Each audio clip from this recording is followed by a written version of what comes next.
Perkenalkan, nama saya Maulida Nur Maharani dengan nomor NIM 4130022056. Di video kali ini kita akan membahas tentang beberapa materi dari mata kuliah pembelajaran terpadu. Pembelajaran terpadu. Yang pertama, pengertian pembelajaran. Pembelajaran merupakan interaksi antara siswa, guru, dan sumber belajar dalam suatu lingkungan belajar. Tujuan dari pembelajaran adalah membantu siswa untuk memperoleh pengetahuan, keterampilan, dan kebiasaan, serta mengembangkan sikap dan keyakinan positif pada peserta didik. Selanjutnya ada pembelajaran terpadu. Pembelajaran terpadu adalah konsep yang mencakup banyak mata pelajaran untuk memberikan siswa pengalaman yang terintegrasi.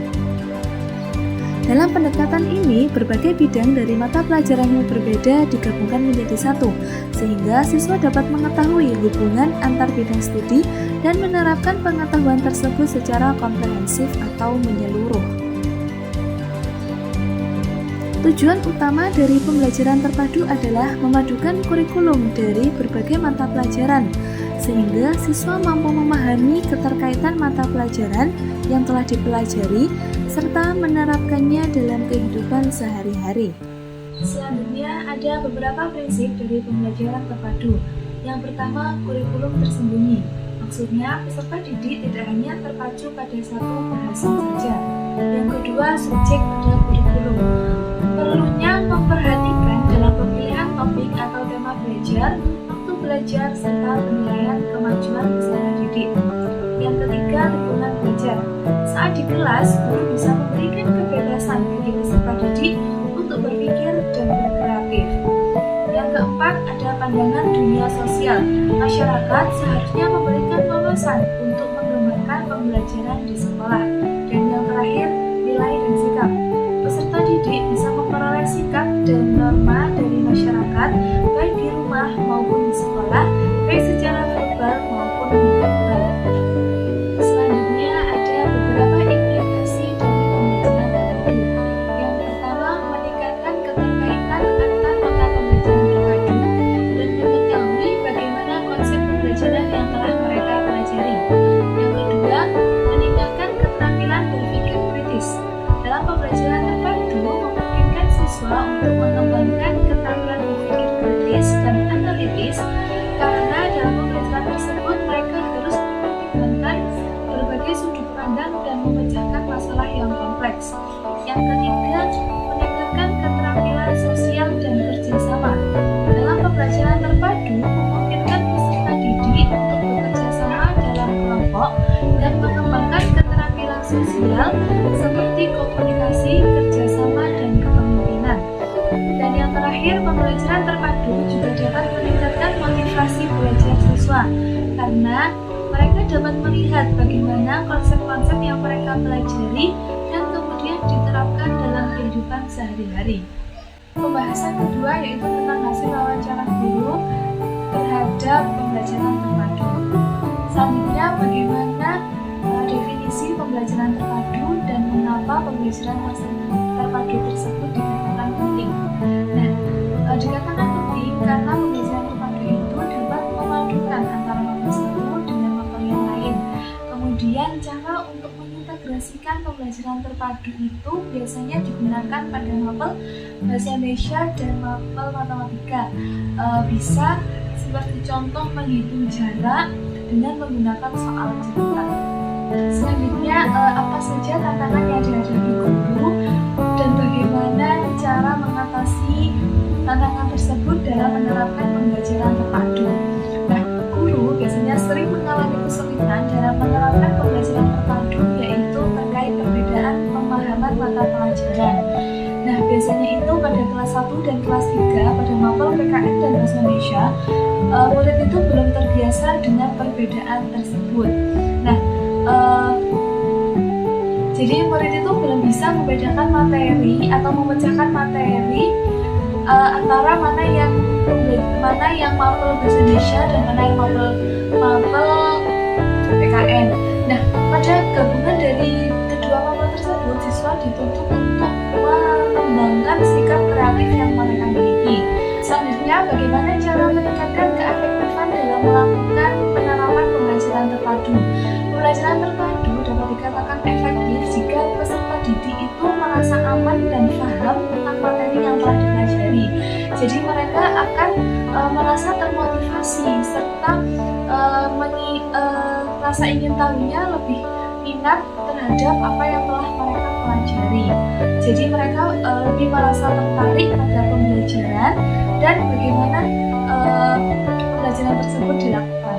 Selanjutnya, apakah motivasi dalam pembelajaran terpadu ini mempengaruhi dalam pembelajaran siswa?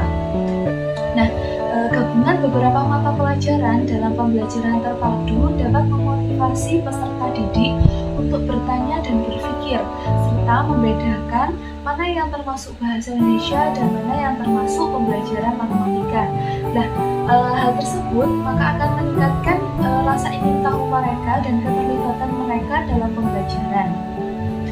Kemudian, bagaimana cara merancang kegiatan pembelajaran terpadu yang sesuai dengan minat dan kebutuhan dari peserta didik. Nah, biasanya seorang guru itu sebelum masuk ke kelas atau sebelum memberikan pembelajaran, terlebih dahulu guru itu membuat rancangan pembelajaran yang sesuai dengan kebutuhan dari peserta didik. Yang pertama, mulai dari pemilihan media yang tepat, kemudian strategi pembelajaran, hingga metode yang akan digunakan untuk menyampaikan materi kepada peserta didik. Selanjutnya, adakah perbedaan signifikan yang dialami dari seorang guru antara pembelajaran terpadu dengan pendekatan mata pelajaran satu persatu? Dari mata pelajaran yang ada di sekolah dasar, tidak semua mata pelajaran itu bisa digabung menjadi satu, karena tidak semua anak paham pada setiap materi dan tidak semua materi juga cocok untuk digabungkan. Dengan memisahkan kembali pemahaman siswa terhadap setiap mata pelajaran itu dapat lebih luas dan mereka bisa langsung memahami materi tanpa memerlukan pemecahan terlebih dahulu. Selanjutnya, apakah konsep pembelajaran dapat diterapkan pada kurikulum merdeka? Dan bagaimana cara melakukan hal tersebut? Pembelajaran terpadu memang menggabungkan beberapa mata pelajaran, seperti contohnya mata pelajaran IPS dan IPA.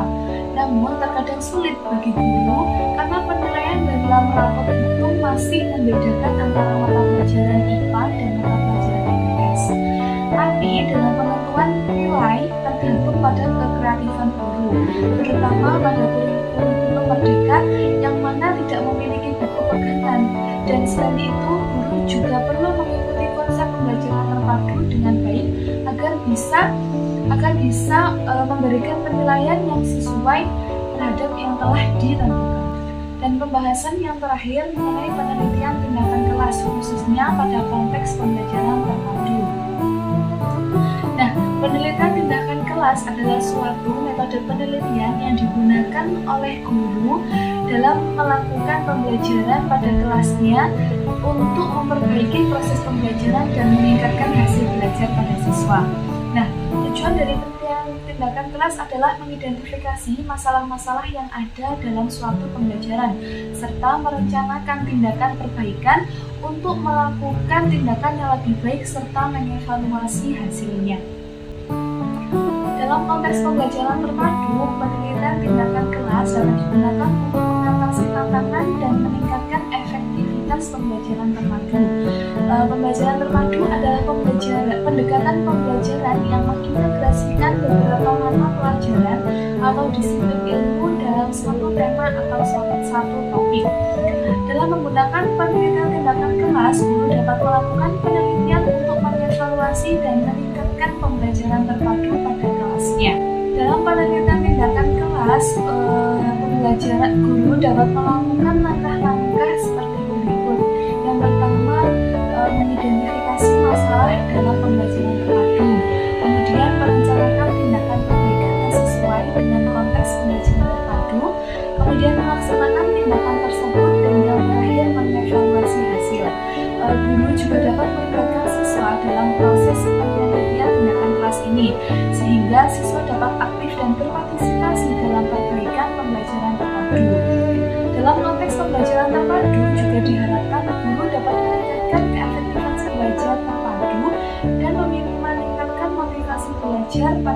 peserta didik serta meningkatkan pemahaman peserta dalam hubungan antara berbagai mata pelajaran atau disiplin ilmu. Cukup sekian yang bisa saya sampaikan. Kurang lebihnya saya mohon maaf yang sebesar-besarnya. Wabillahi taufiq wal hidayah. Wassalamualaikum warahmatullahi wabarakatuh.